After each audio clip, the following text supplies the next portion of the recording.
Hello student, welcome to the session again. यहाँ पर हम लोग डिस्कस कर रहे हैं नीट के चैप्टर वाइज चैप्टर सारे फॉर्मूले और उनसे रिलेटेड इंपॉर्टेंट कंसेप्ट जो आपके लिए होंगे नीट में बहुत ही यूजफुल और आपकी क्विक रिवीजन में होंगे बहुत ही हेल्पफुल। और आज हम डिस्कस करने जा रहे हैं laws of motion and force. तो इस चैप्टर में डिस्कस करते हैं फॉर्मूले। वैसे तो इस चैप्टर में ज्यादा फॉर्मूले नहीं है, अगर आपने कंसेप्चुअली किया होगा तो ज्यादा फॉर्मूले आपको रिक्वायर्ड नहीं है, लेकिन हम देखते हैं फिर भी कौन से इंपॉर्टेंट फॉर्मूले हैं और कौन से कंसेप्ट हैं जो आपको इसमें दिला सकते हैं बाकी लोगों से बढ़त। ठीक है, तो चलिए करते हैं स्टार्ट। तो पहला है हमारा field forces and contact forces. Type of forces हमारे जो होते हैं फील्ड फोर्सेस और कॉन्टैक्ट फोर्सेस होते हैं। डेफिनेशन तो उनकी नहीं चाहिए, लेकिन फील्ड फोर्स का मतलब जो फोर्स दूर से काम करते हैं, जैसे ग्रेविटेशन फोर्स, इलेक्ट्रोस्टैटिक फोर्स और जो आपके मैग्नेटिक फोर्स हैं वो सब इसमें आते हैं। कॉन्टैक्ट फोर्स जो कि आपके कॉन्टैक्ट पे ही काम करते हैं, जैसे स्प्रिंग फोर्स हो गया, आपका नॉर्मल रिएक्शन हो गई, ये सब। तो जब भी आप फ्री बॉडी डायग्राम किसी बॉडी का बनाएंगे तो आपको ये दोनों फोर्स सारे के सारे लिखने हैं, तभी आपके क्वेश्चन सही हो पाएंगे। तो बस यहाँ पे ये इंपॉर्टेंट है कि सारे फोर्स हमें याद रखने हैं जब हम किसी बॉडी का फ्री बॉडी डायग्राम बनाएंगे। आगे चलते हैं फटाफट से। नेक्स्ट है हमारा टाइप ऑफ इक्विलिब्रियम। तो कोई बॉडी अगर इक्विलिब्रियम में है, इक्विलिब्रियम का मतलब एक्सेलरेशन जीरो है। बॉडी हो सकता है मूव कर रही हो या रुकी हुई हो, दोनों चीजें हो सकती हैं। रुकी हुई हो तो इक्विलिब्रियम में होगी, या मूव कर रही हो कांस्टेंट वेलोसिटी से, तब भी वो इक्विलिब्रियम में होगी। तो उस केस में, दोनों केस में क्या होगा, फोर्स हमारा जीरो होगा। तो फोर्स हमारा अगर जीरो है तो we can write F X is zero, F Y is zero, F Z is zero. तीन हम इक्वेशन बना सकते हैं एफ एक्स डायरेक्शन के फोर्स वाई और जेड में। तो ज्यादातर आपके जो क्वेश्चन होते हैं वो या तो वन डायमेंशन होंगे, तो F X equal to zero करेंगे हम, या फिर हम F Y equal to zero करेंगे, या हमारे दोनों एफ टू डायमेंशन अगर क्वेश्चन होगा तो एफ एक्स और एफ आई को जीरो कर देंगे। एफ जेड तो बहुत रेयरली केस आपका आता है नीट में कि एफ जेड भी आ जाए, अदरवाइज हम ये दोनों इक्वेशन यूज कर सकते हैं to find out the variables. और ये जो वन डायमेंशन मोशन है वो आपको पता है, जिस आपका मान लो रोप है, रोप से कोई ब्लॉक बंधा है, रोप ऊपर जा रही है, या लिफ्ट में रोप है, ये ऊपर जा रहा है आपका। तो इस केस में जो भी हम इक्वेशन बनाएंगे वो इनका यूज करके बनाएंगे, F X equal F Y equal to zero करके, या फिर F Y equal to M A करके हम वाले क्वेश्चन बनाएंगे। या मान लीजिए आपके ऐसा क्वेश्चन आ गया कि कोई आपका रोप ब्लॉक है, उस पर 3-4 फोर्स लग रहे हैं, तो then we can make equation like F X equal to zero. तो सारे एक्स कंपोनेंट हम ले लेंगे, उसको जीरो कर देंगे, एफ वाई कंपोनेंट ले लेंगे, उनको जीरो कर देंगे। यहां से हम अलग अलग इक्वेशन बनाएंगे। तो इस टाइप के क्वेश्चन हम ऐसे कर सकते हैं। उसके अलावा हमारा रोटेशनल इक्विलिब्रियम भी होता है। तो रोटेशन के क्वेश्चन वैसे तो आप रोटेशन में करोगे, लेकिन यहाँ पे जो क्वेश्चन आता है एक लैडर वाला क्वेश्चन जो है, कि एक लैडर रखी हुई है दीवार से और फ्लोर से टच है ये, और ये इक्विलिब्रियम में है, आपको फ्रिक्शन की वैल्यू पूछता है कई बार, या कुछ और चीज पूछता है, तो वहां पे हम रोटेशनल इक्विलिब्रियम भी यूज कर सकते हैं। तो we take the torque zero about any point, we can take torque को जीरो हम कर सकते हैं। तो यूजुअली हम उस पॉइंट के अबाउट लेते हैं जहां पे ज्यादा फोर्स होते हैं। जैसे मान लो यहाँ पे ज्यादा फोर्स है हमारे, यहाँ पे अगर मान लो 3-4 फोर्स आ गए तो इसके अबाउट हम टॉर्क को जीरो कर लेंगे। अदरवाइज आप किसी भी पॉइंट के अबाउट ले सकते हो। ठीक है, तो इसके अबाउट जीरो क्यों करते हैं हम लोग, ताकि हमारे ज्यादातर अननोन जो है वो अपीयर ना हो, क्योंकि वो सब आपके जीरो हो जाएंगे। अननोन अगर इसके अबाउट टॉर्क लोगे तो जो भी फोर्स यहाँ से पास हो रहा होगा उन सबका टॉर्क जीरो हो जाएगा। केवल हमें इनके यहाँ के फोर्स लेने हैं, तो यहाँ के फोर्स निकल आएंगे हमारे जो भी होंगे। तो हम ट्राई करते हैं जहाँ पे हमारे मैक्सिमम फोर्स होते हैं उसके अबाउट हम टॉर्क को जीरो कर देते हैं, ताकि वो इक्वेशन में ना आए और हमारी इक्वेशन इजीली बन जाए। तो इस टाइप के क्वेश्चन हम यहाँ से करेंगे, और जो ऐसे क्वेश्चन होंगे या ऐसे होंगे या इससे रिलेटेड जो भी क्वेश्चन होंगे उनको हम इस इक्वेशन से करेंगे। उसके अलावा एक लेमिस थ्योरम भी है। यूजुअली हम यूज नहीं करते हैं लेमिस थ्योरम, लेकिन फिर भी ये थ्योरम है। अगर हमारे 3 फोर्सेस हैं कोप्लेनर फोर्सेस, तो उनमें रिलेशन निकालने के लिए लेमिस थ्योरम है, F1 by sine alpha equal to ये वाला फोर्स अपॉन ये वाला एंगल इसका साइन, और ये वाला फोर्स के अपॉन ये वाला एंगल, तीनों बराबर होते हैं आपस में। तो ये भी हम यूज कर सकते हैं। आपके जो स्ट्रिंग वाले क्वेश्चन होते हैं उन सब में, ब्लॉक और स्ट्रिंग वाले क्वेश्चन में ऐसे यूज कर सकते हैं। ऐसे क्वेश्चन होता है ना आपका, आपको पता होगा ऐसे क्वेश्चन होते हैं आपके कि आपने किसी ब्लॉक को ऐसे रख दिया और इस पे यहां से फोर्स लग रहा है, यहां से फोर्स लग रहा है, और यहां से आप खींच रहे हो इसको F फोर्स लगा के, और यहाँ पे टेंशन है कुछ, यहाँ पे F2 है। अगर आपको इनमें रिलेशन चाहिए और आपको एंगल पता है तो you can use the Lami's theorem. तो यूजुअली हम यूज नहीं करते, हमारे जो बाकी इक्वेशन है या कंपोनेंट ब्रेक करके हम लोग करते हैं, तो ये भी एक थ्योरम हो सकती है। आगे मूव करते हैं। आगे हमारा है Newton second of first law. First law जो है वो फोर्स को डिफाइन करता है। तो फर्स्ट लॉ में हम डेफिनेशन आपको पता है फर्स्ट लॉ की, इनर्शिया पे डिपेंड करता है ये। ठीक है, तो इनर्शिया हमारा ये डिफाइन करता है, फर्स्ट लॉ से हमारा इनर्शिया आता है। ठीक है, तो तीन तरह के इनर्शिया होते हैं, अभी आप देखोगे आगे। इनर्शिया जो होता है तीन तरह का होता है, इनर्शिया ऑफ रेस्ट। इसके एग्जांपल आपके हैं इनर्शिया ऑफ रेस्ट के, कि आप बैठे में बस एकदम चल पड़ी तो वो आप पीछे को गिर पड़ते हो, इनर्शिया ऑफ रेस्ट का एग्जांपल हुआ। सिमिलरली इनर्शिया ऑफ मोशन, बस चल रही है और एकदम से रुकी है और आप आगे को गिर पड़ते हो, इनर्शिया ऑफ मोशन का एग्जांपल हुआ। इनर्शिया ऑफ डायरेक्शन का एग्जांपल हुआ कि कोई कार जा रही है, सडनली टर्न लिया तो आपको एक फोर्स फील होता है, आप चाहते हैं कि आप स्ट्रेट लाइन में चले तो आपको एक फोर्स फील होता है, जबकि कार जो है अंदर को, कार जो है एक्सेलरेट हो रही है, आपको एक फोर्स फील होता है, फिर भी एक डायरेक्शन में, तो इसको बोलते हैं इनर्शिया ऑफ डायरेक्शन। तीन तरह के हमारे इनर्शिया होते हैं, ये आपके एग्जांपल है सारे, और इस पे बेस्ड क्वेश्चन भी आते हैं। आपने कोई कॉइन को टॉस किया और ट्रेन आपकी चल रही है, तो ट्रेन अगर एक्सेलरेट हो रही है तो आपके हाथ में गिरेगा या पीछे गिरेगा या आगे गिरेगा, या आप ट्रेन में उल्टा बैठे हैं तो क्या होगा, सीधा बैठे हैं तो क्या होगा, ट्रेन एक्सेलरेट हो रही है तो क्या होगा, रिटार्ड हो रही है तो क्या होगा। ये सारे के सारे जो क्वेश्चंस हैं वो इन सब पे बेस्ड हैं, तो वो आपको यहाँ पे कंसेप्ट क्लियर होना चाहिए। तीनों तरह के इनर्शिया क्लियर होने चाहिए। इनर्शिया जो होता है प्रोपोर्शनल टू मास होता है। ओके, आगे मूव करते हैं। नेक्स्ट है लीनियर मोमेंटम। मोमेंटम जो है चैप्टर का इंपॉर्टेंट टॉपिक है। मोमेंटम आपका मास इनटू वेलोसिटी होता है, वेक्टर क्वांटिटी है, वेक्टर क्वांटिटी है, यूनिट आपको पता है केजी मीटर पर सेकंड है, ये वेक्टर क्वांटिटी है मोमेंटम आपकी। तो जब भी हम मोमेंटम निकालेंगे किसी बॉडी का या फिर चेंज इन मोमेंटम निकालेंगे तो एज अ वेक्टर हमें माइनस करना पड़ेगा final momentum minus initial momentum. और वेक्टर को कैसे माइनस करते हैं वो आपको पता होना चाहिए, उसके लिए हमें लॉ यूज करने होते हैं, डायरेक्टली हम माइनस नहीं कर सकते। तो इसमें जो क्वेश्चंस आएंगे, मान लीजिए जैसे किसी बॉल को आपने ड्रॉप किया और ये टकरा के वापस चली गई, तो टकरा के कुछ ये एक h हाइट से नीचे आई थी और h2 हाइट तक ऊपर चली गई, तो चेंज इन मोमेंटम आपसे पूछेंगे। उसके लिए आपको क्या चाहिए, यहाँ पे वेलोसिटी चाहिए टकराने से पहले और टकराने के बाद। तो वेलोसिटी आप काइनेमेटिक्स की इक्वेशन से निकालोगे। काइनेमेटिक की इक्वेशन आपको हम ऑलरेडी बता चुके हैं कैसे कैसे करना होता है उसमें, तो हम वेलोसिटी निकाल लेंगे वहां से। फिर चेंज इन मोमेंटम अगर आपको निकालना है तो mv1 माइनस mv2 करेंगे, लेकिन v2 एक डायरेक्शन प्लस होगी एक माइनस होगी। मान लो ये आपने प्लस मान ली तो mv1 माइनस ऑफ mv2 हो जाएगा। तो चेंज इन मोमेंटम जब आएगा तो दोनों ऐड हो जाएंगे। तो ये चीज आपको ध्यान रखनी है यहाँ पे कि मोमेंटम जो है वेक्टर क्वांटिटी है, तो ऐसे क्वेश्चन को ये करना है। उसके अलावा आपके क्वेश्चन ऐसे भी आते हैं कि बॉल टकरा के ऐसे चली गई, टू डायमेंशन मोशन में भी क्वेश्चन हो सकते हैं, तो इसमें भी हमें एक्स और वाई में ब्रेक करना पड़ेगा मोमेंटम, वहां से चेंज इन मोमेंटम निकालेंगे हम लोग। और सिमिलरली ऐसे क्वेश्चन बहुत सारे बन सकते हैं, तो ये कंसेप्ट हमें दिमाग में रखना है पेपर में कि change in momentum vector quantity से निकलेगा। चलिए आगे चलते हैं। नेक्स्ट हमारा है Newton second law. Second law बोलता है force is proportional to rate of change of momentum. तो force equal to rate of change of momentum आ जाता है हमारा। हम यूनिट वगैरह ऐसे लेते हैं कि इक्वल आ जाता है ये, उससे हमारा डेफिनेशन बनता है F equal to D M B by D T. Change in momentum, rate of change of momentum is force, rate of change of momentum is force. तो हमें पता है change in momentum vector quantity है, उसको हम जब change निकालेंगे तो एज अ वेक्टर हमें निकालना होगा। अब मोमेंटम जो आपको दिया रहेगा चेंज इन मोमेंटम, वो निकालने के लिए कई बार क्या होगा, या तो आपको ग्राफ दिया रहेगा मोमेंटम का या वेलोसिटी का, तो वहां से हमें चेंज इन मोमेंटम निकालना पड़ेगा, या फिर हमें momentum sine theta cos theta की टर्म ऐसा कुछ दिया रहेगा, या फिर एक्स वाई जेड की फॉर्म में पी की वैल्यू दी रहेगी, उसको डिफरेंशिएट करना पड़ेगा हमें। तो ऐसा कुछ हमें दिया रहेगा कि हमें चेंज इन मोमेंटम वहां से निकालना होगा।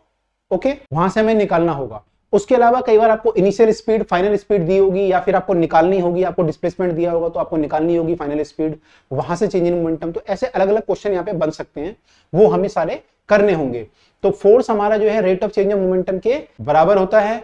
अब यहाँ पे इसको डिफरेंशिएट करें तो हो सकता है कई बार यूजुअली मास हमारा कांस्टेंट होता है, तो इक्वेशन बन जाती है this is equal to m dv by dt, and dv आपको पता है dv by dt is acceleration, तो ये बन जाता है मास इनटू एक्सेलरेशन। तो यूजुअली हमारी इक्वेशन ये बनती है जो कि ये है। लेकिन कई बार क्या होता है हमारा मास कांस्टेंट नहीं होता है, ऐसे क्वेश्चन भी आ जाते हैं। तो वहां पे अगर आप मास इजेक्ट कर रहा है रॉकेट को, ये ऐसा कुछ क्वेश्चन है, तो वहां पे जो उस पे फोर्स लग रहा होगा, वेलोसिटी यूजुअली कांस्टेंट होती है, लेकिन फोर्स वहां पे जो लग रहा होता है वो आपकी m v dm by dt force लग रहा होता है। तो यहां पे हम जो है इसको जो है इक्वेशन को लेंगे, अदरवाइज हम ये वाली इक्वेशन लेंगे, ये वाली जो इक्वेशन है वो ये वाली इक्वेशन हम लेंगे, तो we M A equal to हम यूज करेंगे। तो ये इस पे बेस्ड काफी सारे हमारे क्वेश्चन हैं, तो सारे के सारे इसी पे हमें बेस्ड करने हैं। तो आगे चलते हैं। अब नेक्स्ट हमारा जो है वो है conservation of momentum, law of conservation of linear momentum. तो उस पे बेस्ड काफी सारे क्वेश्चन हमारे होते हैं। जैसा ये बहुत कॉमन क्वेश्चन है बुलेट फायर का, तो कंजर्वेशन ऑफ मोमेंटम में क्या होता है आपका कि initial momentum equal to final momentum. तो फाइनल मान लो इनिशियल मोमेंटम हमारा 0 है, गन और बुलेट रेस्ट में है, तो फाइनल मोमेंटम भी 0 आना चाहिए। तो इन दोनों का जो वेक्टर सम होगा वो 0 आएगा। तो यहां से हम गन की वेलोसिटी या फिर बुलेट की वेलोसिटी निकाल सकते हैं। अगर हमें गन की पता है तो बुलेट की निकाल सकते हैं, बुलेट की पता है तो गन की निकाल सकते हैं। सिमिलरली ऐसा क्वेश्चन भी आता है कि बॉम्ब है वो ब्लास्ट हो गया, 3 डायरेक्शन में चला गया, उस केस में भी इनिशियल मोमेंटम को 0 लेंगे, फाइनल मोमेंटम आपका जो होगा वो IJK की फॉर्म में लेंगे, वहां से हम अलग अलग पीस की वेलोसिटी निकाल सकते हैं। तो वो सब क्वेश्चन भी हमें ध्यान रखने हैं, यहां से निकाले जा सकते हैं। नेक्स्ट हमारा है इंपल्स। इंपल्स जो होता है that is equal to, impulse जो होता है फोर्स टाइम ग्राफ का एरिया होता है, it is equal to the area of force time graph. जो ये एरिया निकलेगा FT ग्राफ का उसको हम बोलते हैं इंपल्स, या फिर इंटीग्रेशन से हमें निकालना पड़ेगा F.dt। अगर हमें F पता है और dt पता है तो वहां से हम निकाल सकते हैं, टाइम इंटीग्रेट करके निकाल सकते हैं। तो फोर्स हमें यूजुअली दिया रहेगा, मान लो फोर्स हमें दिया हुआ है 3t² + 5, तो इसको फिर हमें इंटीग्रेट करना पड़ेगा एक टाइम लिमिट में, वहां से हमारा इंपल्स निकलेगा। तो इस टाइप के जो क्वेश्चन होते हैं वो हम यहां से सॉल्व कर सकते हैं। और इंपल्स आपका जो होता है वो चेंज इन मोमेंटम के भी बराबर होता है, तो कई बार हम चेंज इन मोमेंटम से भी इंपल्स निकाल लेंगे। तो ये चीज हमें ध्यान रखनी है। आगे मूव करते हैं नेक्स्ट टॉपिक पे। नेक्स्ट हमारा जो है वो है पुली का। पुली से जो ब्लॉक कनेक्टेड होते हैं इनका टेंशन और एक्सेलेरेशन हमें याद रखना चाहिए ताकि हमारा थोड़ा टाइम बच जाता है। तो इस केस में आपका जो टेंशन आता है वो 2m1 m2 m1 + m2g आता है। जब m1 m2 आपने कनेक्ट किया हुआ है, इसमें जो टेंशन है वो आपका 2m1 m2 का product divide by sum of the mass into g आता है। तो ये हमारा टेंशन है, दोनों में बराबर होता है रोप में। और एक्सेलेरेशन अगर हम निकालेंगे तो that is equal to m2 - m1 divide by m1 + m2 * g हमारा एक्सेलेरेशन आता है। यहाँ का जो फोर्स होगा वो m2g होगा, यहाँ का m1g होगा, दोनों को माइनस कर दिया, m2g - m1g ऊपर माइनस कर दिया, डिवाइड बाय टोटल मास ले लिया, तो वहां से हमारा एक्सेलेरेशन आता है। तो अगर हम ये ध्यान रखेंगे तो हमारा टाइम बच सकता है। उसके अलावा अगर कुछ और पूछे, जैसे मान लो यहाँ का टेंशन पूछे तो यहाँ का टेंशन इन दोनों के बराबर हो जाता है, वहां से निकाल सकते हैं। और अगर मान लो कुछ फिर अगर उन्हें और यहां से कुछ रोप कनेक्ट किया और ब्लॉक कनेक्ट किया तो फिर हम या तो कंबाइंड मास लेके पहले हम ऐसे सॉल्व कर लेंगे, या फिर हम 1 by 1 मास को लेके फ्री बॉडी डायग्राम बना के भी सॉल्व कर सकते हैं। तो सारे तरीके हमें लगाने सबको हमें पता होने चाहिए। तो अब आगे मूव कर रहे हैं फटाफट से। आगे हमारा है इक्विलिब्रियम। 3 तरह के इक्विलिब्रियम होते हैं, तीनों इक्विलिब्रियम में फोर्स तो 0 होना ही चाहिए। देखो इक्विलिब्रियम है तो फोर्स 0 होना चाहिए, लेकिन 3 तरह के इक्विलिब्रियम तब भी हो सकते हैं। One is known as stable equilibrium, one is unstable, one is neutral. Stable equilibrium में अगर आप बॉडी की पोजीशन को डिस्टर्ब करोगे तो दोबारा अपनी पोजीशन वो रिगेन करेगा। अनस्टेबल में अगर आप डिस्टर्ब करोगे तो फिर वो रिगेन नहीं करेगा, दूर चला जाएगा अपने इक्विलिब्रियम पोजीशन से। और न्यूट्रल में उसे फर्क नहीं पड़ता, अगर आपने उसकी पोजीशन डिस्टर्ब करी तो ना तो वो दूर जाएगा ना वापस आएगा, तो वो होता है न्यूट्रल इक्विलिब्रियम। अब इनकी जो मैथमेटिकल इक्वेशन है वो आपकी होती है ये वाली। यहाँ पे पोटेंशियल एनर्जी मिनिमम है, आप देखेंगे स्टेबल इक्विलिब्रियम में, तो you can write double differentiation will be positive here. और जहां पे पोटेंशियल एनर्जी मैक्सिमम होगी, double differentiation of the potential energy will be negative. और यहाँ पे जो है इसका डबल डिफरेंशिएशन विल बी 0। तो 3 तरह के हमारे इक्विलिब्रियम है। ये हमें कभी कभी क्वेश्चन आता है, बहुत रेयरली, तो ये भी हमें पता होना जरूरी है। वैसे आगे मूव करते हैं। आगे हमारा केजी वेट और ग्राम वेट फोर्स। कई बार आपको जो दिया रहता है केजी वेट में फोर्स दे देता है आपको, तो केजी वेट जो फोर्स होता है वो फोर्स होता है जिसपे 1 केजी के ब्लॉक पे जो अर्थ फोर्स लगाएगी। तो 1 केजी के ब्लॉक पे कितना फोर्स लगेगा, m × g विच इज 1 × 9.8, तो 9.8 न्यूटन फोर्स लगेगा। तो 1 kgf हमारा जो होता है 9.8 न्यूटन के बराबर होता है। और 1 ग्राम वेट सिमिलरली जो है 1 ग्राम बॉडी पे जो फोर्स लगेगा वो हमारा 1 ग्राम अगर आप निकालेंगे तो 989 के बराबर आएगा। तो ये हमारा 989 के बराबर होता है। ठीक है, तो ये हमारा केजीएफ और ग्राम वेट फोर्स हुआ। अब आगे मूव करते हैं। अगले कुछ पॉइंट है इंपॉर्टेंट हमारे, जैसे कि मान लीजिए अगर देयर इज अ मोशन तो देयर मे और मे नॉट बी फोर्स। जैसे मैंने आपको बताया कोई बॉडी अगर मूव कर रही है कांस्टेंट वेलोसिटी से तो फोर्स इज 0। तो ऐसा नहीं है कि बॉडी मूव कर रही है तो हमेशा फोर्स होना चाहिए। तो नेट फोर्स में भी 0 फोर्स हो सकता है, लेकिन नेट फोर्स 0 होगा हमेशा अगर एक्सेलरेशन इज 0। ठीक है, तो ये चीज आप बच्चों के दिमाग में मिसकंसेप्ट होता है, थोड़ा सा इसको हमें ध्यान रखना है कि ऐसा जरूरी नहीं है कि फोर्स हो वहां पे। ठीक है, फोर्स 0 भी हो सकता है ना। ओके, नेक्स्ट है कि फोर्स मे और may not be there in the direction of the motion and vice versa, है ना। मान लो कोई बॉडी मूव कर रही है तो फोर्स उसका किसी और डायरेक्शन में लग रहा हो। जैसे कि मान लीजिए सिंपल केस आपका पेंडुलम का रोटेट कर रहा है जब, तो उसमें टेंशन जो लग रहा है किसी और डायरेक्शन में लग रहा है और उसका वेलोसिटी किसी और डायरेक्शन में है। तो वेलोसिटी एक अलग चीज है, लेकिन जो फोर्स होगा उस डायरेक्शन में एक्सेलरेशन होगा। तो एक्सेलरेशन फोर्स की डायरेक्शन में ही होगा, लेकिन वेलोसिटी किसी भी डायरेक्शन में हो सकती है। तो ये चीज हमें ध्यान रखनी है। थर्ड पॉइंट हमारा है इन इक्विलिब्रियम बॉडी मे और may not B at rest. मैंने आपको बताया कि बॉडी जो है इक्विलिब्रियम का मतलब या तो रुकी हुई होगी या फिर कांस्टेंट वेलोसिटी से मूव कर रही होगी, तो वो भी एक इक्विलिब्रियम होगा, नेट फोर्स 0 होगा। अगला पॉइंट है apparent weight of the body falling body is 0, है ना। तो कोई अगर बॉडी फ्री फॉल कर रही है तो उसका एपरेंट वेट जीरो होता है। अभी आप देखोगे इक्वेशन आपकी ये होती है एम जी माइनस ए, कोई चीज अगर नीचे को एक्सेलेरेट कर रही है तो उसका जो एपरेंट वेट आता है जो वेइंग मशीन मेजर करती है एम जी माइनस ए मेजर करती है। तो अगर हमारा ए जो है जी के बराबर हो गया, फ्री फॉल हो गया, तो ये चीज जीरो हो जाती है। तो यहाँ पे हमें वेटलेसनेस फील होता है। जैसे मान लो कोई क्वेश्चन आता है कि थीफ है, उसके सिर पे कोई बक्सा है, वो कूद गया, तो उसको कितना वेट फील होगा, उसको जीरो वेट फील होगा। या लिफ्ट है, कोई फ्री फॉल हो गई, उसकी रोप अपने काट दी, फ्री फॉल होने लगा, तो वेइंग मशीन क्या रीड करेगी, उसमें कोई पैसेंजर अगर खड़ा है तो क्या रीड करेगी, जीरो रीड करेगी। तो ये सारी चीजें जी माइनस जी से हमारी निकलती हैं। उसके अलावा अगर मान लो कोई चीज ऊपर को एक्सेलेरेट कर रही है तो आपका एपरेंट वेट बढ़ जाता है, एम जी प्लस ए हो जाता है। तो इसमें लिफ्ट वाले क्वेश्चन जैसे आपके हैं, लिफ्ट को हमने ऊपर खींचा या हमने पानी निकाला कुएं से एक्सेलेरेशन से, तो कितना उस पे रोप पे टेंशन होगा, वो सारे क्वेश्चन हम इन कॉन्सेप्ट से, इन फॉर्मूले से करेंगे। उसके अलावा weighing machine measure the normal reaction, weighing machine होती है नॉर्मल रिएक्शन मेजर करती है, not the weight of the body. तो ये नॉर्मल रिएक्शन को मेजर करती है जो कि आपका चेंज होता है। एक्चुअली ये नॉर्मल रिएक्शन है, एम जी माइनस ए या एम जी प्लस ए। वेट तो बॉडी का जो होता है वो अर्थ जो फोर्स लगाती है वो वेट होता है, वो तो कांस्टेंट रहता है, एम जी रहता है।